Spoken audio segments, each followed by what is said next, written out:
जय माता दी, जय मां कामाख्या।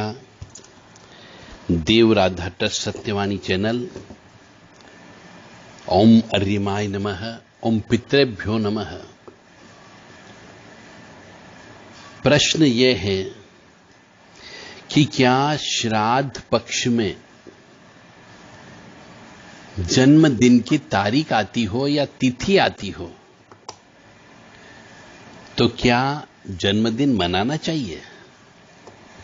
क्या श्राद्ध पक्ष में कोई फंक्शन कर सकते हैं जन्मदिन का? प्रश्न धर्म से संबंधित है। ये हो सकता है कोई व्यक्ति श्राद्ध पक्ष में जन्म हुआ हो या तिथि नक्षत्र के अनुसार श्राद्ध पक्ष में हो या फिर दिनांक और महीने के अनुसार भी कभी कभी श्राद्ध पक्ष में जन्मदिन पड़ जाता है।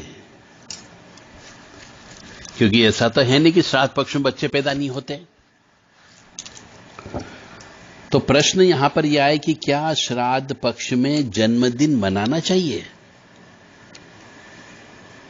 प्रश्न यह भी है कि क्या पिंडदान और तर्पण करने के बाद जन्मदिन का कार्यक्रम कर सकते हैं?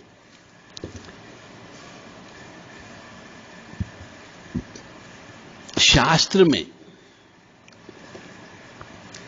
किसी भी शास्त्र में कहीं पर भी किसी का भी जन्मदिन मनाने के नियम के बारे में कुछ नहीं लिखा हुआ है। मतलब यह भी नहीं लिखा हुआ कि जन्मदिन मनाना चाहिए। तो फिर क्यों जन्मदिन मनाया जाए? और श्राद्ध पक्ष ही क्यों? कोई से भी पक्ष में जन्मदिन नहीं मनाना चाहिए, क्योंकि शास्त्र में वर्णित नहीं है। ये जन्मदिन मनाना तो वेस्टर्न कल्चर है, पाश्चात्य संस्कृति है। हम हिंदू सनातन संस्कृति की बात करें तो हमारे 18 पुराणों में कहीं पर भी इस जन्मदिन मनाने के बारे में नहीं लिखा हुआ है।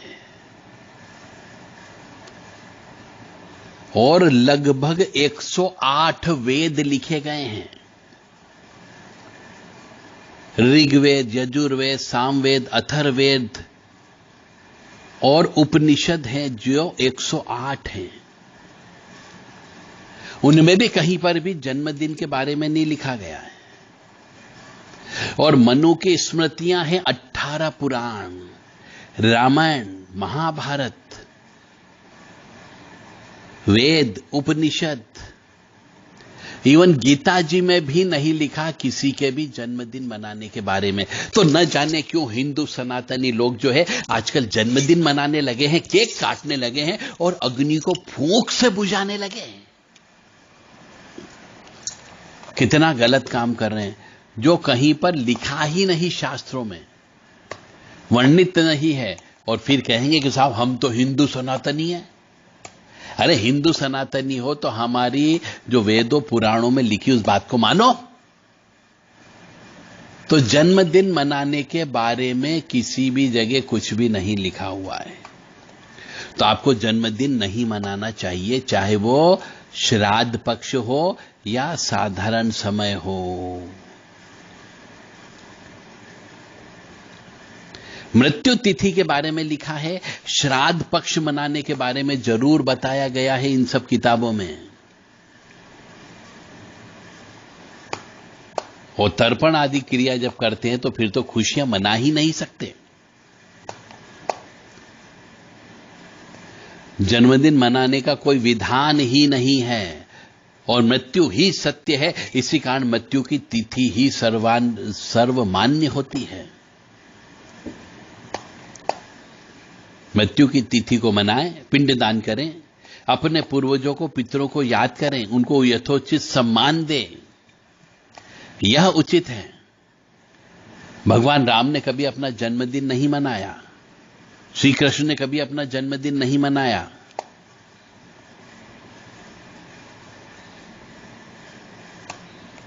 नवमी तिथि मधुमास पुनीता, परंतु उन्होंने सर्वदा राजा दशरथ को पिंडदान किया। यह रामायण जी में आता है। इसीलिए हमारे धर्म शास्त्र के अनुसार चलोगे तो जन्मदिन मनाना ही नहीं चाहिए। पर आप कहोगे सब ट्रेंड चल पड़ा, हम 21वीं सदी में चल रहे हैं। तो क्या 21वीं सदी में चलोगे तो क्या भारतीय संस्कार, संस्कृति, परंपरा, परिपाटी, रीति रिवाज, मान्यता, प्रथा, इनको रौंद के चलोगे क्या?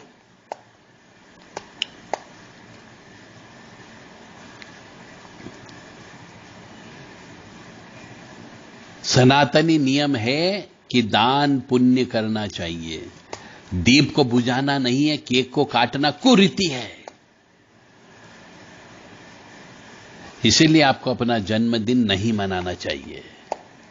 जय माता दी।